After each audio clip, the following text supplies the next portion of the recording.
자, 우리가 1년 동안 52주 중에 32주 동안 우리가 노인과 하나님을 아는 지식 이 시리즈 보고 있는데, 자, 오늘 마지막 시간입니다. 자, 52주 중에 32회에 걸쳐서 우리가 아주 오랜 이 신앙 서적 중에서 전 세계에서 아마 가장 많은 사람들이 읽고 또 유익을 얻고 은혜를 받은 제임스 패커 목사님의 하나님을 아는 지식 노인갓이라는 이 책의 제목과 이 책의 내용들을 우리가 깊이 살펴보면서 하나님의 말씀과 또 패커 목사님이 이미 이 책을 통해서 우리에게 본인이 묵상하고 연구하고 전해준 것들을 우리가 합쳐서 이 시간에 함께 나누고 있는데, 우리가 52주 중에서 특별한 어떤 절기나 설교 시간을 빼고 나머지 32주 동안 이것을 봤다는 것은 굉장한 수고를 한 거예요. 여기 이제 교회 오신 지 몇 주 안 되는 분은 잘 모르지만 1년 내내 교회 나오신 분들은 52주 중에서 32주 동안이나 우리가 이 엄청난 것을 우리가 말씀을 통해서 본 것이죠. 우리가 이제 이 책을 통해서 또 이 설교 시간을 통해서 중요하게 깨달은 것이 뭐냐? 우리가 이 교회에서 대부분 우리 교회 여기 오신 분들은 우리 교회 와서 처음 예수 믿은 분들보다는 다 이미 이전에 교회에서 교회 다니다가 저희 교회로 이제 오신 분들이니까 대부분 다 모태신앙이고 교회가 익숙하고 성경이 익숙하고 또 이렇게 예배드리는 것도 예배드리는 건 익숙한데 이렇게 서로 어색해서 이게 분위기가 조금 오늘 다운되어지는 분위기. 아니면 제가 한 주 동안 없어진 사이에 이렇게 된 건가요? 우리가 이제 오랫동안 교회를 다님에도 불구하고 이 설교 시간에 우리가 하나님의 말씀을 배울 때 주로 어떤 것에 대한 설교를 듣냐면, 다 우리가 예수님을 믿고 하나님의 자녀라는 것을 기본 전제에 깔고 그 위에 우리가 삶을 살아갈 때 어떻게 살아야 하는가, 어떤 성품을 가지고 살아야 되는가, 어떻게 우리가 삶에서 어떤 행함을 가지고 살아야 되는가, 이런 것들을 많이 배운단 말이에요. 그런데 기초가 튼튼해야 우리가 그 위에 우리의 마음의 자원함으로 그 행함과 실천도 나오는 것이에요. 네, 그런데 우리에게 기초가 뭐냐면 바로 하나님을 아는 것입니다. 네, 그래서 하나님을 아는 것을 우리가 이렇게 32주 동안 봐도 아직도 한참 더 하나님 알아야 하는 것이에요. 하나님을 아는 것이 우리의 삶의 힘이고, 우리가 하나님을 알 때 하나님을 더 사랑할 수 있게 되고 또 하나님께 순종하는 것도 가능한 것이죠. 네, 우리가 하나님을 제대로 알지 못하는데 하나님께 순종한다라는 것은 기계적인 신앙생활을 양산하기 때문에 우리로 하여금 하나님과 관계성은 없어도 열심히 사역은 하고 봉사하고 행함도 할 수가 있는 것이죠. 그러나 하나님께서는 그걸 기뻐하지 않으세요. 하나님께서 우리에게 가장 원하시는 것은 하나님을 아는 것이다. 그래서 전체 성경이 우리에게 말해주는 것은 하나님이 어떤 분인가. 자, 그리고 그 중에서 특별히 성경 전체에서도 아주 하나님을 아는 것에 대한 핵심을 말해주는 것이 로마서. 그리고 그 로마서 중에도 특별히 바울이 기록한 이 로마서의 8장 말씀이 우리에게 주는 메시지가 뭐예요? 바로 하나님의 충족성이에요. 충족성이라는 건 뭐냐면 충분하다 할 때 충자고 만족하다 할 때 족자예요. 그러니까 충분히 우리에게 만족을 주시는 하나님에 대해서 이 로마서 8장 이야기해주고 있는 것이죠. 네, 그래서 우리가 지난 시간 설교 요약들 이렇게 쭉 보면은 이 로마서가 성경의 정점으로서 진리와 생명과 교회와 개인에 대한 총체적인 부분에 대해서 나와 있고, 그 8장은 율법이 우리에 대해서 말하는 것이 아니라 복음이 우리에 대해서 말한다. 율법의 기준에 의하면 우리 중에 아무도 의롭다 받을 사람이 없지만 복음은 우리가 그 율법을 지키지 못하는 죄인임에도 불구하고 우리를 사랑하시는 예수 그리스도로 말미암아 우리는 하나님 앞에 의롭다함을 여길 수 있게 되었다. 율법에 의해 측량된 그 비참함, 우리가 율법 앞에 서면 우리는 정말 조금도 우리 안에 선한 것이 없는 비참한 존재이지만 넘치는 죄보다 훨씬 더 큰 주권적인 은혜 안에서 우리는 즐거워할 수 있도록 복음이 우리를 이끈다. 네, 바로 이것이 하나님의 은혜의 충족성을 우리에게 말해주는 것이라는 거죠. 자, 그래서 로마서 8장 31절부터 35절에 보면은 바울이 네 가지 질문을 우리에게 던짐으로 말미암아 어떻게 복음과 하나님의 말씀이 우리에게 하나님의 충족성을 이야기해 주는지 이야기하면서 자, 첫 번째 던졌던 질문이 뭐죠? 자, 성경 말씀에 보면은 거기 뭐라고 되어 있습니까? 가장 첫 번째 질문은 만일 하나님이 우리를 위하시면 누가 우리를 대적하리요 그랬죠.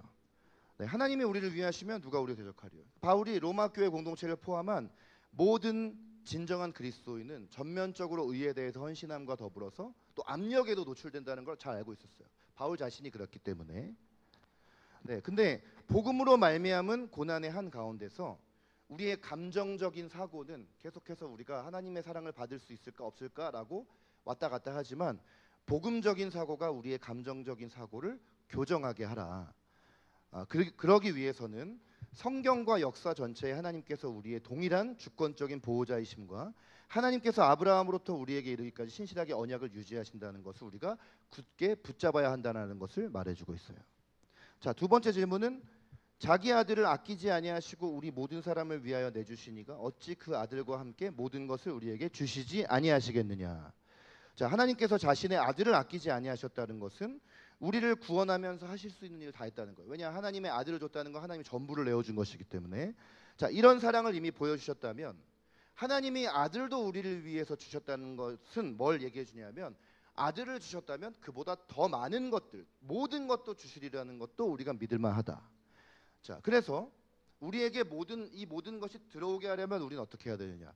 우리의 소유에 대한 모든 욕구를 하나님 앞에 내려놓아야 한다는 거죠. 마태복음 6장 33절 말씀처럼 하나님의 나라와 하나님의 의를 구하면 우리가 무엇을 먹을까, 무엇을 마실까, 우리가 무엇을 입을까 하는 그 모든 염려들과 이 모든 것들을 내려놓고 우리가 하나님의 나라와 하나님의 의를 먼저 구할 때 모든 것도 우리에게 더해 주신다고 말한 것입니다. 자, 오늘 이 말씀도 여기에 같이 포함해서 우리가 이해해야 될 말씀이죠. 자, 세 번째 질문, 바로 전 시간에 누가 능히 하나님께서 택하신 자들을 고발하리요 의롭다 하신 이는 하나님이시니 누가 정죄하리요 그랬죠. 자, 하나님의 입장에서 병든 양심의 두 종류가 있다고 했어요. 네, 죄를 충분히 인식하지 못하는 양심도 병든 양심이지만, 네, 근데 우리가 예수님을 믿고 하나님의 자녀가 되었음에도 불구하고 죄 사함, 우리가 이미 모든 죄를 용서받았다라는 것을 인식하지 못하는 양심도 주님 앞에서는 병든 양심이다라는 것이죠.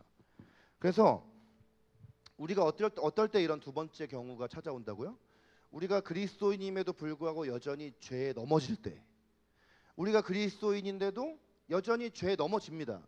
네, 우리는 완전히 주님 앞에 가는 그날까지 완전한 존재가 아니라 여전히 우리 안에 죄성 남아 있기 때문에, 그리고 우리가 유혹이 많은 세상을 살아가고 있기 때문에 우리 안에 여전히 죄가 있어요.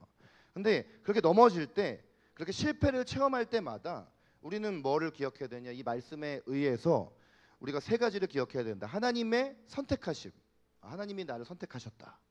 그리고 하나님의 심판 가운데 있어서 하나님의 주권, 우리를 심판하는 것은 우리가 넘어지는 그 넘어짐이 우리를 심판하거나 누군가 나에게 말하는 그 말이 우리를 심판하는 것이 아니라 하나님이 최종 심판자죠.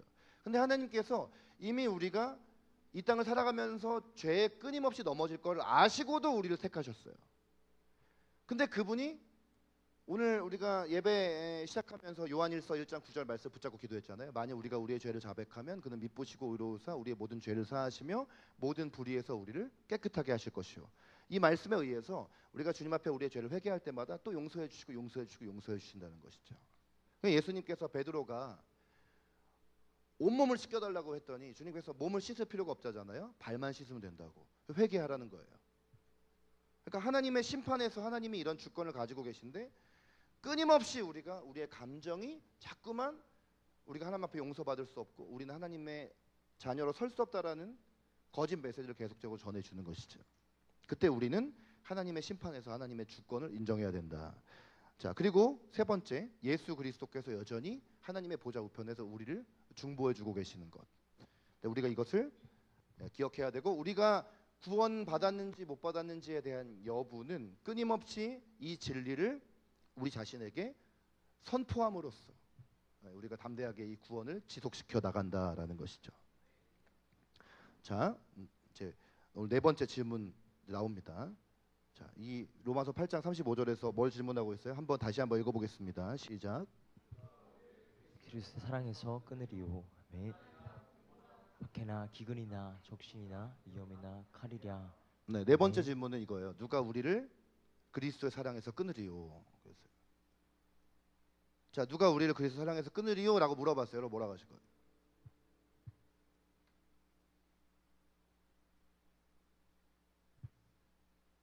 누가 우리를 그리스도의 사랑에서 끊으리요 했어요. 끊을 수 있습니까? 네. 이 질문을 던진 이유는 끊을 수 있기 때문에 던진 것이 아니라 절대로 끊을 수 없다라는 것이죠. 그리스도의 사랑에서 단절되는 일은 우리에게 결코 일어날 수 없다. 그러면서 오늘 이 말씀의 부연에서 뒤에 오늘 우리가 35절만 읽었지만 잠시 후에 그 뒷부분 더 읽어볼 텐데 삼위일체 하나님 중에서 성부 하나님과 성자 예수님께서 아주 강력한 주권을 가지고 우리의 앞으로의 우리의 삶의 운명을 정하실 때 그 두 하나님께서 완전한 연합 가운데 우리를 향한 하나님의 사랑을 확고하게 하셨다라고 얘기를 해요. 우리가 누구나 사랑을 받기 원하고 또 우리가 누군가를 사랑하기 원하고 네. 우리 인간의 사랑도 굉장히 강력한 것이기는 해요. 부모님이 자녀를 사랑하는 사랑은 굉장히 강력한 사랑이고 남녀가 사랑을 할 때도 친구 간의 우정의 사랑을 할 때도 인간의 감정 중에서 가장 강력한 감정이 사랑인데 근데 이제 아무리 우리가 누군가를 사랑하고 그 사랑이 강력하다 해도 내가 사랑하는 사람을 위해서 바라는 것이 실제로 일어날 것을 내가 보장해 줄 수는 없어요. 부모가 자녀를 사랑하지만 자녀의 미래가 이러이러하면 좋겠다라고 부모는 기대를 하죠. 보람 자매 어머님이 보람 자매를 보면서 보람이는 앞으로 나처럼 고생하며 살지 않았으면 좋겠다. 원해요. 네, 아무리 요즘에 헬리콥터 맘이 막 유행을 해도 뭔지 아세요? 네. 우리 웃지도 반응도 못하는 정서가 병든 것도 하나님께서 치유해 주시기를 축복해요. 이 보람 자매 어머님이 전도사님인데 이 전도사님이 아무리 헬리콥터 맘이 돼가지고 다 이 자매가 어디를 가든지 다 앞에 가가지고 다 일자리도 구해주고 상사도 만나서 우리 딸 잘 부탁합니다. 그렇게 한다고 해가지고 이 사람이 엄마가 원하는 대로 다 모든 것이 잘 풀리고 앞길이 열리고 그렇게 한다는 것이 안 되잖아요. 목회자가 성도들이 잘 되기를 원해서 그의 어떤 영적인 강건함과 어떤 육적인 필요나 이런 것들에 대해서 늘 기도는 하지만 대신해 줄 수 없고 제가 순영자매가 영적으로 늘 하나님과 동행하기를 원하고 제가 중보 기도를 하지만 순영자매를 대신해서 내가 하나님 앞에 나가서 기도할 수 없고 대신해서 하나님 말씀 앞에 설 수가 없다는 거죠. 근데 이제 뭘 얘기하고자 하냐면 하나님의 우리를 향한 사랑과 인간의 사랑을 비교하려고 이 얘기를 하는 거예요. 인간은 아무리 사랑해도 그 사랑하는 대상을 위해서 바라는 것이 실제 일어날 것을 보장해 줄 수가 없어요. 그런데 하나님은 그 하나님의 사랑이라는 것, 그러니까 여러분 우리 인간 차원의 사랑과 하나님의 사랑이라는 것이 아예 성격적으로 다르다는 걸 여러분이 아셔야 돼요.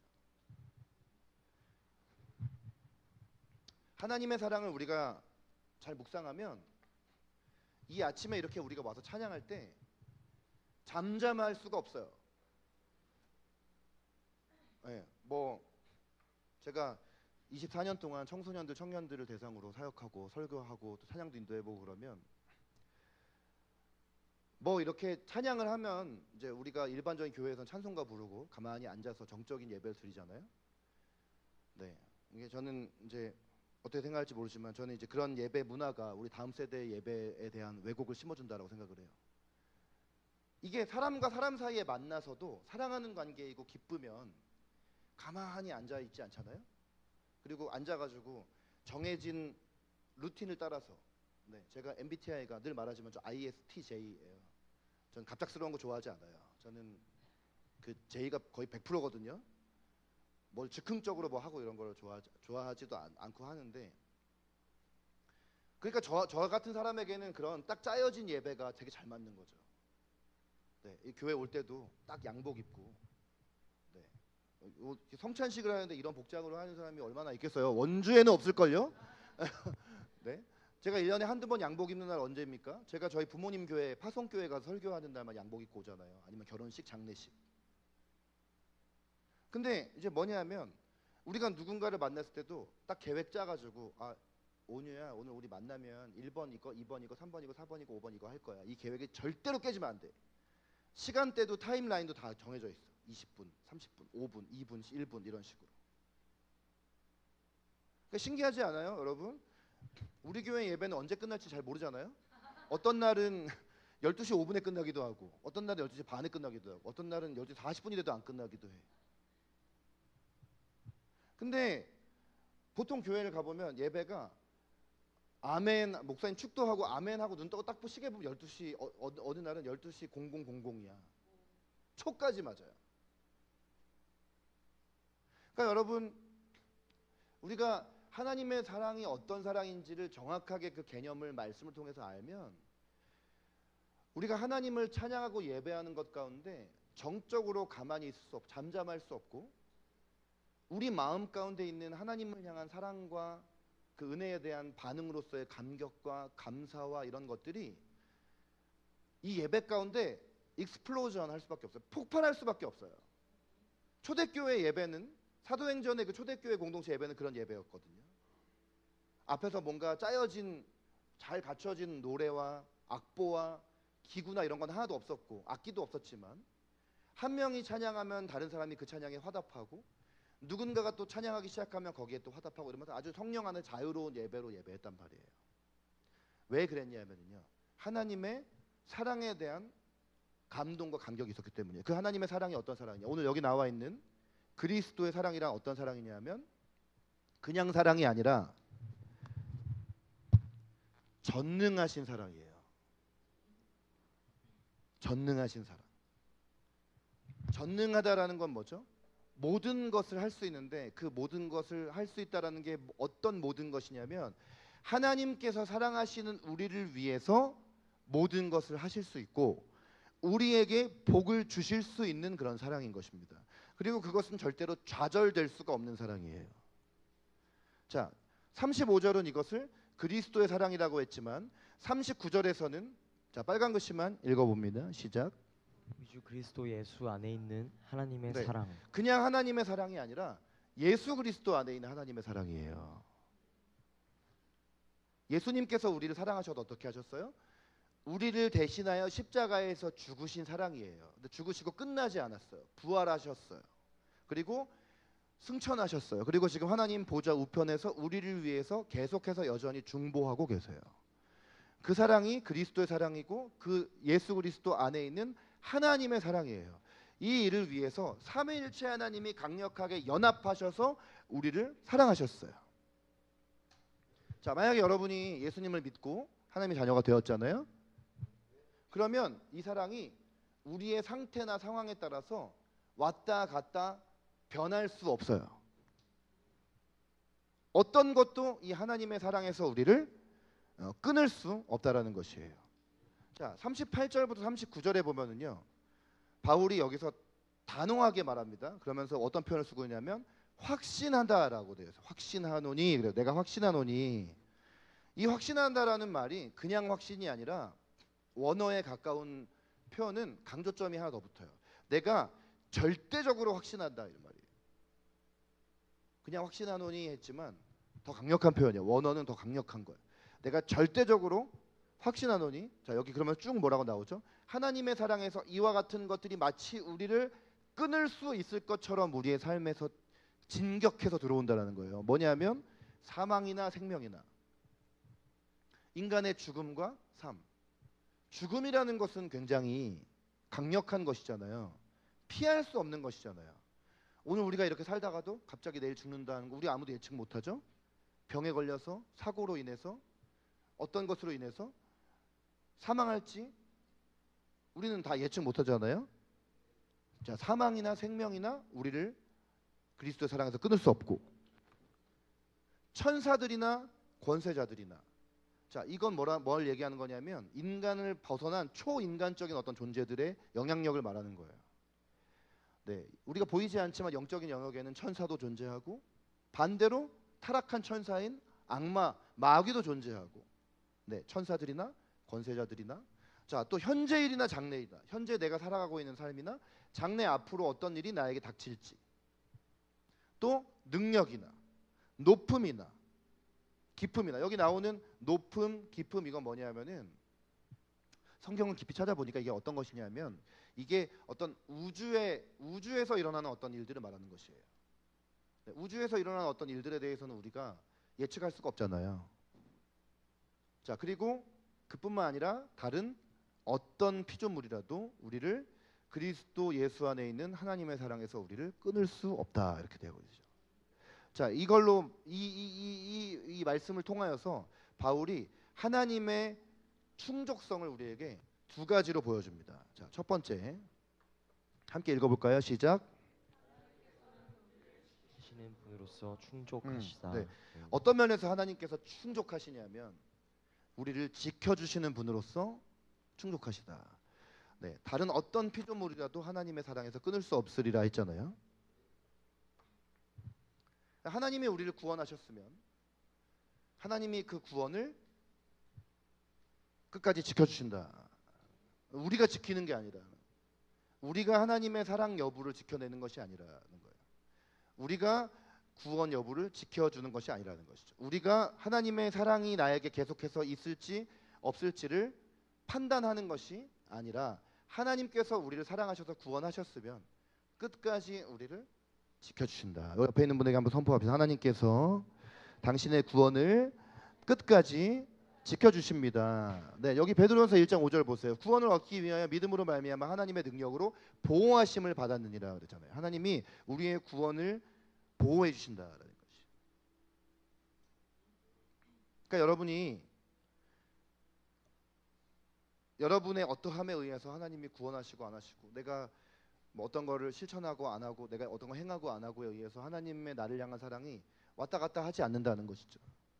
하나님의 능력은 우리가 믿을 때, 우리가 믿음으로 말미암아 계속해서 그 구원이 안전할 수 있도록 지키실 뿐만 아니라 우리가 계속 믿도록 또 인도해 주시는 그 보호의 역할을 해주신다. 그러니까 하나님이 나의 믿음을 유지시켜 주시는 한 그 믿음은 절대로 실패하지 않을 것이다.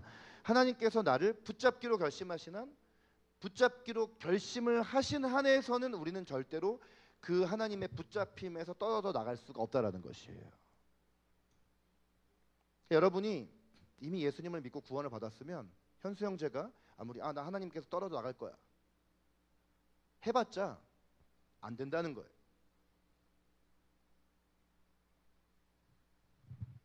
하나님은 우리를 지키시는 우리의 보호자로서 충족하시다라는 것을 오늘 이 말씀이 우리에게 주시는 메시지입니다. 자, 두 번째도 읽어볼까요? 시작. 하나님께서는 우리의 목적으로서 네. 충족하시다. 목적, 하나님 자체가 우리의 목적으로서 충족하시다. 그러니까 오늘 이제 우리가 로마서 8장 31절부터 35절까지를 쭉 오늘까지 쭉 보면서 뭐가 더 필요하겠냐 이 말이에요. 충족하시다라는 말은 하나님과의 관계 하나만 있으면 우리에게 뭐가 더 필요하겠냐, 뭐가 더 우리에게 만족을 주겠냐. 모든 관계라는 것은 자녀와 부모와의 관계, 아내와 남편, 친구와 친구, 모든 인간의 그 애정 관계라는 것은, 그 관계가 애정이라는 것은 목적성이 그 관계 자체잖아요. 이게 무슨 말이에요? 그 관계를 통해서 뭔가를 얻어내려는 게 아니라는 거죠. 뭘 얻어내려는 게 아니라는 거예요. 둘이 친구죠. 친구면 뭘 얻어낼 거예요, 둘 사이에서? 뭐 딱 봐봤다 뭐 서로에게 빼먹을 것도 없는데. 그러니까 관계 자체가 목적인 거예요. 그냥 함께 하는 게 목적인 것이고, 함께 함으로써 그 안에서 그게 가치가 있고 기쁜 것이에요.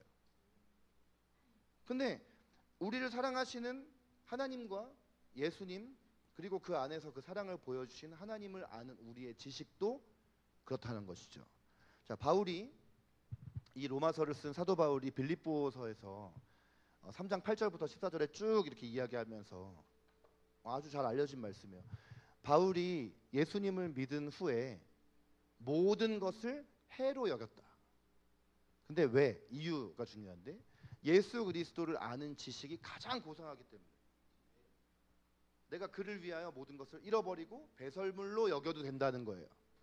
내가 바울이라는 사람은 요즘 우리로 따지면 최고의 스펙을 가지고 있는 사람이잖아요. 바리새인이죠. 로마 시민권자 갖고 있었죠. 당시의 모든 유대인들 중에 최고의 스승인 가말리알의 제자였죠. 어디든지 갈 수 있어요. 로마 시민권이 있으니까 어디든지 출입할 수 있어요. 함부로 사람들이 건드릴 수도 없어요. 근데 내가 예수님을 만남으로 말미암아 이 모든 것을 잃어버리고 그게 다 배설물이 돼버려도 괜찮다라는 거예요. 왜냐하면 예수님을 만나고 예수님을 알게 되니까 그 안에서 내가 누구인지가 발견이 되니까 여러분 잘 들어보세요. 세상 사람들이 우리를 설명하는 기준이 뭐냐면 너 어느 학교 다니니? 너 어느 직장 다녀? 어떤 직업을 가지고 살아? 에? 여기 우리 저기 윤호와 윤아, 네. 중학교 2학년? 초등학교 6학년인가요? 학교에서 공부하면은 이제 성적 받잖아요. 그럼 성적 가지고 성적이 딱 나오는 순간 그 성적이 몇 점이고 몇 등이냐에 따라서 그 사람을 딱 평가한단 말이에요. 우리나라에서 가장 공부를 잘한다고 하는 민사고 아이들도 그 안에서 이게 예배를 매달 드리다 보면 어느 달에 가보면 애들이 한 명이 없어져 있어요. 왜 없어졌냐? 자퇴했다는 거예요. 왜 자퇴했냐? 다 대부분의 이유는 공부를 전국에서 제일 잘해서 그 학교를 왔는데 그 안에서도 경쟁이 있고 그 안에서도 보이지 않는 어떤 시기가 있고 질투가 있고 왕따가 있고 카톡 안에서 은따가 있고 못 견디고 자퇴하는 거예요. 20년간 민사고에 가서 예배 드리면서 이런 일들을 너무 많이 봤어요. 근데 바울이 최고의 스펙을 가지고 있었던 사람, 어떻게 보면 베드로와는 반대죠. 베드로는 베드로대로, 바울은 바울대로 정반대의 케이스죠. 어떻게 보면 베드로는 그 당시에 굉장히 평범하고 일상적이고 그런 직업을 갖고 있던 사람이고, 반대로 바울은 최고의 스펙과 학식을 가지고 있던 사람이고. 네. 여러분은 바울 같은 사람입니까? 베드로 같은 사람입니까? 이게 중요한 게 아니에요. 별로 중요하지 않아요. 중요한 것은 베드로가 어떻게 보면은 그 당시에 사람들에게 별로 그렇게 취급받지 못한 사람이었다 할지라도 이 교회의 기초가 되는 최초의 신앙 고백이 베드로의 입으로부터 나왔고, 바울이 아무리 세상에서 최고의 스펙을 가진 사람이었다 할지라도 그의 입에서 어떤 고백이 나오나 보세요. 다 필요 없다는 거예요. 다 중요하지 않다는 거예요. 물론 하나님은 바울을 바울답게 사용하셨어요. 그가 가지고 있던 로마 시민권과 그가 가지고 있던 학식과 능통함을 이방인의 사도로서 사용하심에 있어서 충분히 사용하셨습니다. 그런데 바울은 고백해요. 뭐냐면 나는 그리스도 예수를 아는 지식, 그 안에서 내가 발견되려 함이니 그랬어요. 그러니까 하나님을 온전히 알면은요, 뭔가 더 이상 뭐를 필요로 하거나 바라지 않은 채로 충분히 우리가 만족을 할 수 있게 되어져요. 아닌데? 라고 반문하고 싶으시죠? 통장에 잔액도 좀 얼마 정도 있어야 되고, 그래도 사람들한테 웬만하면 거절 안 당하고 내가 말하면 사람들이 딱 말 잘 듣고 막 누구든지 막 나를 다 사랑해주고. 네. 여러분들이 여기 우리 교회 성도님들 대부분 앉아 있지만 여러분들이 다 365일 저를 사랑하지 않는다는 거 알아요. 설교 시간에도 듣고 싶을 때 잘 듣고 하다가 듣기 싫으면 휴대폰 켜놓고 여기 앉아가지고 영상 보고 게임하는 사람도 있을 수 있어요. 어디 여기 많이 1년에도 수없이 많이 가가지고 수련회 가서 설교해보고 청소년 수련회, 청년 수련회, 어른 예배 가서 설교해보면 어떤 분들은 제가 귀에 듣기 좋은 얘기하면 막 듣고 눈물 흘리고 이러다가 제가 조금만 이렇게 좀 도전의 말씀을 하면 벌써 안색이 변해요. 아, 저 목사님 안 되겠네. 그럼 마음이 인간인지라 바라진 않죠. 그런 일들이 일어나길. 그러나 오늘 말씀은 우리에게 뭘 얘기해 주느냐? 어차피 우리의 삶에는 계속해서 그런 일들을 피할 수 없고 그런 일들밖에 없어. 사실은 거의 그런 일들이 더 많아. 그럼에도 불구하고 그리스도 예수 안에서 내가 발견되어질 때 세상이 나에게 어떠한 평가를 하고 어떤 상황이 내 앞에 닥친다 할지라도 우리 안에서는 계속해서 반문하면서 아니 그렇지 않아. 현실적으로는 그게 말이 돼? 어쩌면 여기 있는 우리 청년 여러분, 여러분의 부모님들이 예수 믿는 분이라 할지라도 집에 가면 여러분의 부모님이 야 나도 신앙생활 오래 해봤는데 그렇게 100% 주님께 헌신해가지고 나도 그렇게 젊을 때 살아봤는데 다 필요 없어. 스펙을 쌓아. 돈을 더 벌어. 이렇게 얘기 듣잖아요. 근데 그걸 아셔야 돼요. 제가 단언하지만 오히려 그렇게 말씀하시는 부모님을 불쌍히 여겨야 돼요. 거기에 휘둘려서 그런가? 우리 부모님도 전도사님이고 집사님이고 장로님인데 목사님인데 그렇게 말하면 그게 좀 맞나? 하고 솔깃해가지고 이렇게 귀가 커지면 안 돼요. 말씀으로 돌아가야 돼요. 그리고 그분을 긍휼히 여기고 그 부모님에게 하나님의 처음 사랑이 회복되도록 기도를 해야 되는 것이지. 여러분 교회에서 선교단체에서 이렇게 하나님 앞에 헌신하다가 상처받는 것은 하나님께 상처받는 게 아니라 사실 사람에게 상처받는 것이잖아요. 그런데 사람에게 상처받았다고 해서 하나님께 받은 상처를 하나님께도 마치 상처받은 것처럼 마음에 이렇게 간직하면서 헌신하는 거를 주저하는 일이 여러분의 삶에 생기면 안 돼요. 다른 교회에서 목사님이 막 강압적으로 여러분에게 헌금하라고 하고 순종하라고 강요했다고 해서 영적 권위 자체에 대해서 거부감을 가져서 뭔가 순종을 하지 않는다거나 다른 데서 말씀 들은 것에 뭔가 상처를 받았다고 해서 누가 설교를 하는데 하나님의 진리를 선포할 때 진리에 대한 거부감을 갖거나 옆에서 누군가가 나를 신앙으로 더 강하게 이끌어 주려고 하는데 내가 누군가 나를 좀 강하게 이끌어 주려고 하는 사람 때문에 받은 상처로 인해서 그 사람 자체를 밀어내거나 우리가 이성적으로 생각해 보면은요 그거는 굉장하게 우리의 영적인 손해를 받는 일이에요.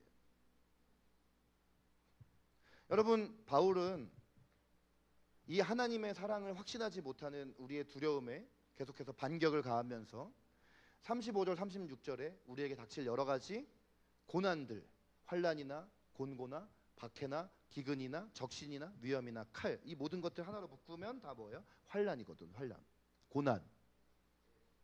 이런 고난이건 아니면 38절에 나오는 장래일, 앞으로 닥칠 일들, 아까 말했던 39절에 높음과 깊음, 어떤 우주의 권세, 어떤 우주에서 나타난 어떤 일들. 사실은 이 높음이나 깊음이라는 것은 그 당시에 전문적인 점성술의 용어예요. 사람들이 이 점성술은 그 당시에도 있었고 우주의 별자리에 따라서 우리의 삶에 어떤 일이 일어날지도 모른다라는 두려움이들이 있었어요. 네, 그러니까 점 보지 마세요.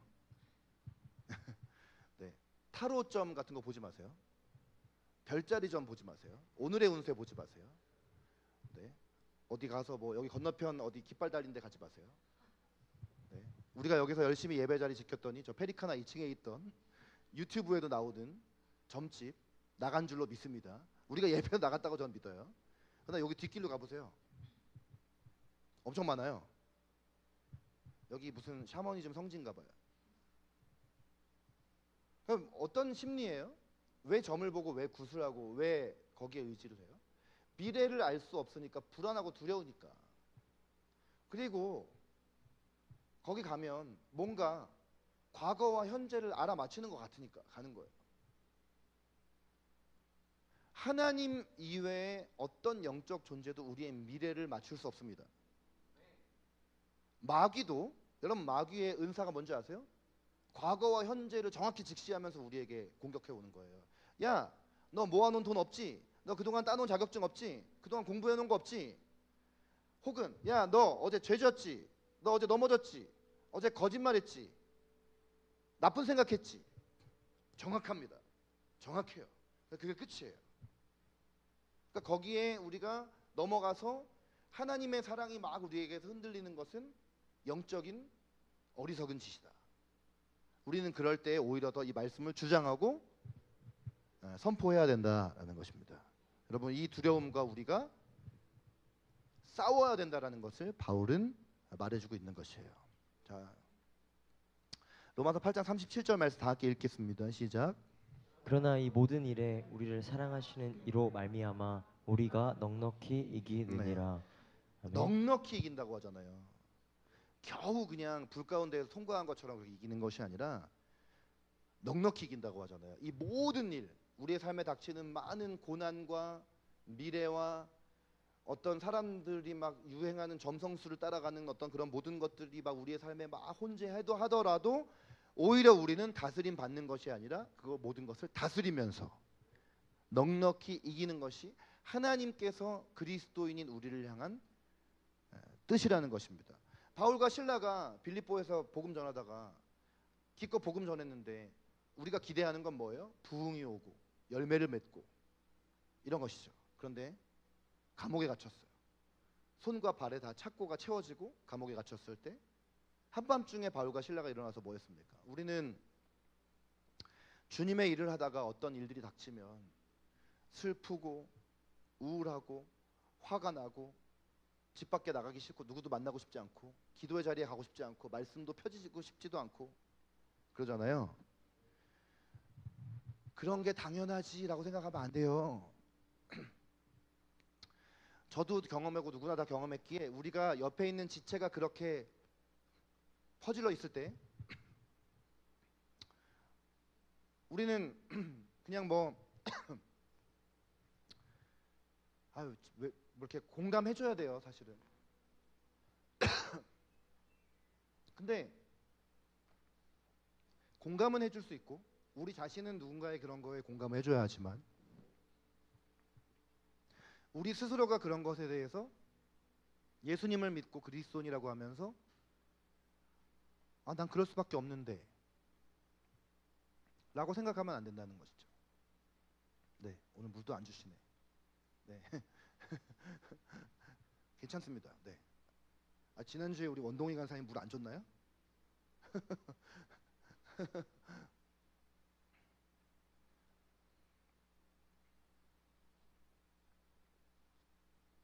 이 노래하는 교회가 제가 담임 목사이긴 담임 목사군요.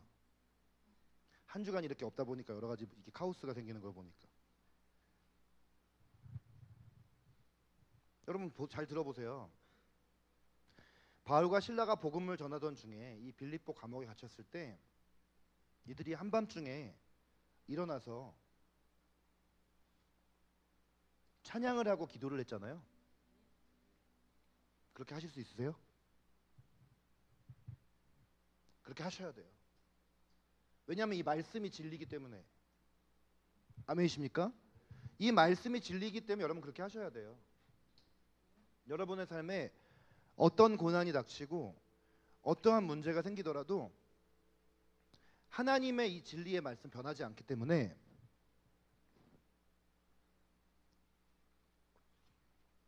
그렇게 사셔야 됩니다. 그것이 여러분의 반응이 되어야 해요. 여러분이 아직 그 정도의 수준에 도달하지 못했다면 그것을 여러분의 인생의 영적 목표로 삼으십시오. 하나님의 주권적인 사랑을 아는 사람이 어떤 비참한 일이 닥쳤을 때 보이는 반응은 하나님을 향한 감사와 찬양이어야 한다라는 것입니다. 자, 그럼 정리를 해볼까요? 이제 우리 32회에 걸친 하나님을 아는 지식에 대한 정리를 해봅시다. 자, 우리가 인간으로서 하나님을 안다는 것은 우리는 죄인이기 때문에 사실은 불가능한 일인데, 그래서 하나님께서는 하나님 자신을 우리에게 이렇게 보여주셨어요. 그걸 뭐라고 하죠? 계시라고 합니다. 계시. 이 성경 말씀은 하나님의 우리를 향한 계시예요. 그래서 우리는 어떻게 하나님 알 수 있어요? 하나님 말씀을 통해서 알 수 있어요. 네. 여러분 하나님 알고 싶으세요? 그러면 저한테 와서 100가지 질문해도 제가 대답을 다 해드리지 못해요.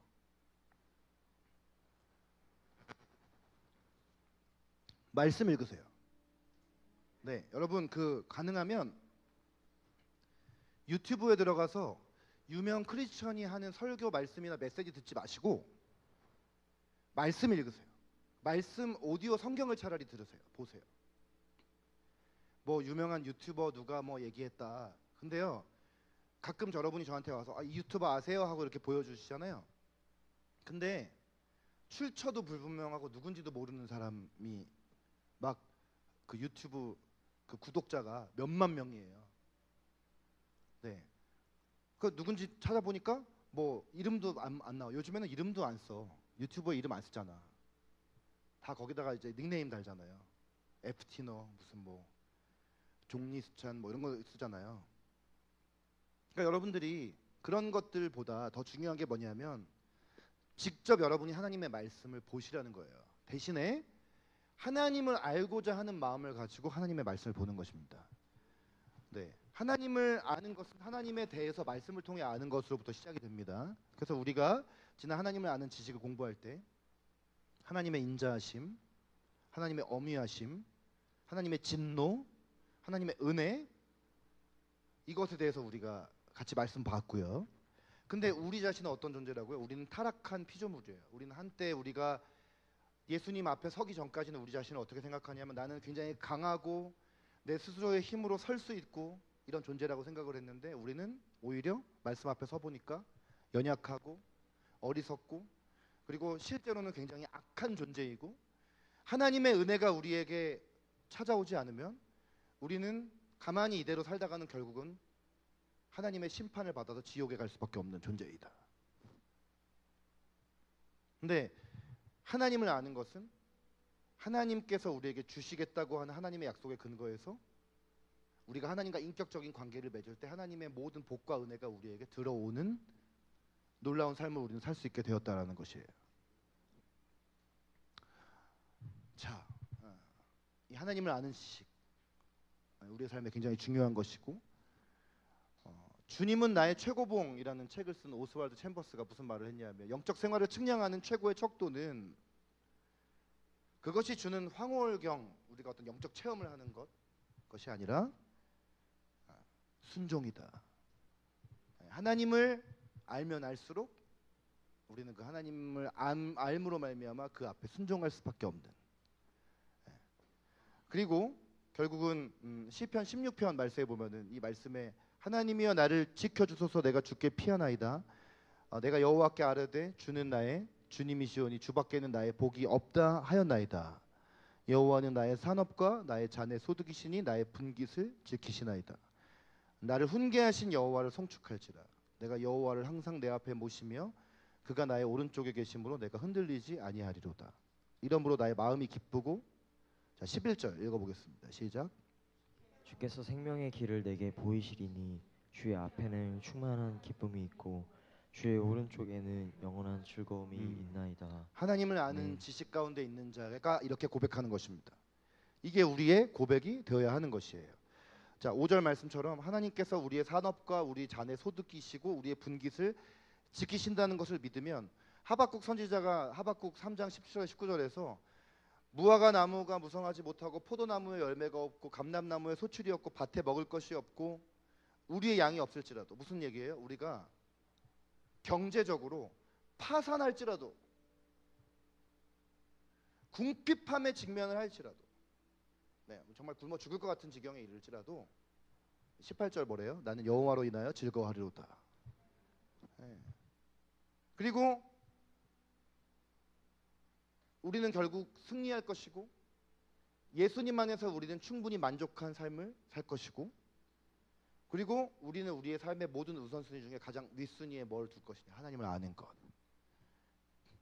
여러분이 열심히 공부를 하는 것이나 직장에서 일을 하는 것이나 여러분의 삶에 주어진 많은 것들을 감당하는 것들 또 심지어 저 같은 하나님의 어떤 사역을 하는 사람들도 그 사역을 하는 것 그러나 그 모든 것들 가장 앞에 가장 먼저 두어야 할 건 뭐냐 하나님을 아는 것 하나님을 아는 것 위에 우리가 각자 부름 받은 그러한 것들도 제자리를 찾아가는 것이에요. 자, 설교를 마무리하면서 한 가지 덧붙이고 싶은 건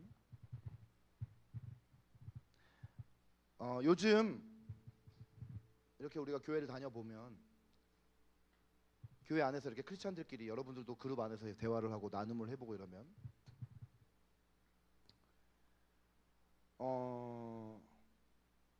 하나님을 아는 지식이 가장 중요한 것인데 요즘 이제 사람들이 하도 이런저런 말들 하니까 하나님에 대해서, 신앙에 대해서, 교회에 대해서 하여튼 이 우리를 하나님으로부터 가장 멀어지게 하는 게 뭐예요? 스마트폰이에요. 네, 사실 교회에도 이제 성경책 거의 안 갖고 오잖아요. 이 스마트폰으로 다 보고. 어떻게 생각할지 모르지만 이건 개인적인 생각인데 진리는 아니고 요즘 책도 다 이북으로 보지 않습니까? 네, 이거 굉장히 우리 바보 만드는 거예요. 네, 성경도 다 이렇게 이북으로 보는 것도. 왜냐하면 여러분 하나님께서 우리에게 왜 오감을 주셨겠어요? 눈으로 보기만 하는 게 아니라 입으로 말도 하고 귀로 듣기도 하고 손으로 만져보기도 하고 내 입으로 또 다시 말을 해보기도 하고. 그러니까 여러분 성경책 가지고 다니세요. 성경책이 없다. 성경책이 없진 않죠. 집에서 어디 이거 책꽂이에 해가지고 갖고 와야 되죠. 없으면 제가 사드리겠습니다. 그러나 있다면 먼지 털어서 갖고 오십시오. 그리고 그 성경책으로 성경을 보세요.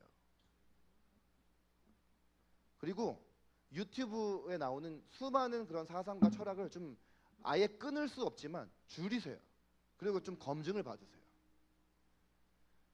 여러분 다시 한번 말씀드리지만 사람이나 교회나 선교단체에서 받은 상처를 하나님께 투영해서 내가 하나님을 안 믿을 불신할 근거를 찾아서 헤매지 마세요. 사람은 다 부족하고 연약하기 때문에 우리는 살아가면서 교회 안에서 선교단체 안에서 믿는 가족 안에서 상처받을 수 있어요. 그러나 여러분 32주 동안 배운 하나님을 아는 지식을 통해서 우리는 뭘 알 수 있죠? 하나님은요 그럼에도 불구하고 변하지 않고 여전히 우리가 믿을만하고 하나님 때문에 우리의 삶을 내던질 수 있을 만큼 하나님이 밥 먹여주냐? 하나님 밥 먹여줍니다. 하나님은 우리를 먹여 살려주시냐? 라고 어떤 사람이 야 하나님 믿고 그렇게 하나님 일을 한다고 그렇게 너가 너의 삶을 투자하면 뭐 하나님이 너를 뭐 그거 다 먹여 살려주죠? 당연하죠. 하나님은 책임져 주십니다. 그런 수없는 어떤 세상의 수많은 소리들에 여러분을 던지지 마세요. 말씀에 여러분의 삶을 던지세요. 그리고 하나님을 아는 일에 열심과 열정을 내세요. 이거는 충분히 여러분이 투자할 만한 가치가 있는 것입니다.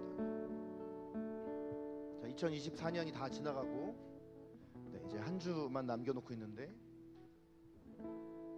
뭐 2025년 여러분 어떤 벌써 이제 한 해 마무리하면서 2025년에는 이렇게 살아야겠다 이렇게 결심하는 거 있으세요? 근데 여러분 죄송하지만 다 내려놓고 한 가지 가장 중요한 목적을 삼으시면 좋겠다고 생각해요. 그건 뭐냐면 내가 2025년에 더 하나님을 알기를 원합니다. 네, 하나님을 아는 지식 위에서 내가 더 자라가기를 원합니다.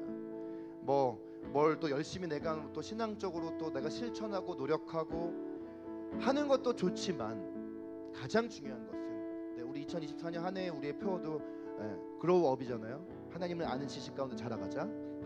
우리가 영적으로 자라간다는 것은 어떤 것이냐면 하나님을 더 깊이 알아서 영적으로 하나님과 더 친밀한 관계가 되는 것, 그것이 성장입니다. 네, 뭔가 더 하나님의 일을 많이 하는 것이 성장이 아니고요. 뭔가를 더 많이 실천하고 행하는 것이 성장이 아니고요. 하나님을 아는 것, 하나님을 알면 거기서 자연스럽게 우리의 실천도 나오고 행함도 나오는 것입니다. 함께 우리 주님 앞에 나아갈까요? 기도합시다.